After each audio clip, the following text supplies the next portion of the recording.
ಸ್ನೇಹಿತರೆ, ನಾನಿವತ್ತು ಈ ವಿಡಿಯೋದಲ್ಲಿ 2024ರಲ್ಲಿ ನನ್ನ ಜೀವನದಲ್ಲಿ ಏನೆಲ್ಲ ಹೊಸ ವಿಷಯಗಳನ್ನ ಕಲಿತೆ ಹಾಗೂ 2025ಕ್ಕೆ ಯಾವ ಒಂದು ವಿಷಯವನ್ನು ನಾನು ಬದಲಾಯಿಸದೇ ತೆಗೆದುಕೊಂಡು ಹೋಗಲಿಕ್ಕೆ ಇಷ್ಟಪಡ್ತೇನೆ ಮತ್ತು ಯಾವ ಒಂದು ವಿಷಯವನ್ನು ಬದಲಾಯಿಸ್ತೇನೆ ಅನ್ನೋದನ್ನು ವಿಡಿಯೋದ ಮುಖಾಂತರ ಸೀರೀಸ್ ಆಗಿ ತೋರಿಸಲಿಕ್ಕೆ ಇಷ್ಟಪಡ್ತೇನೆ. ಮೊದಲನೇದು ಫ್ರೆಂಡ್ಶಿಪ್.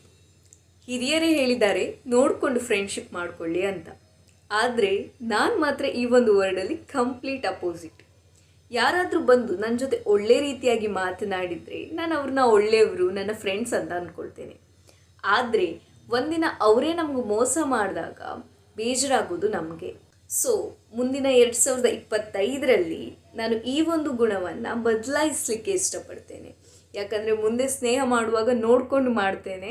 ಸೊ ನನಗೆ ಮುಂದೆ ಯಾವುದೇ ರೀತಿಯಾದ ಬೇಜಾರು ಆಗದೇ ಇರಲಿ ಅನ್ನೋ ರೀಸನಿಗೋಸ್ಕರ ಈ ಒಂದು ವಿಷಯನ ಬದಲಾಯಿಸಲಿಕ್ಕೆ ಇಷ್ಟಪಡ್ತೇನೆ.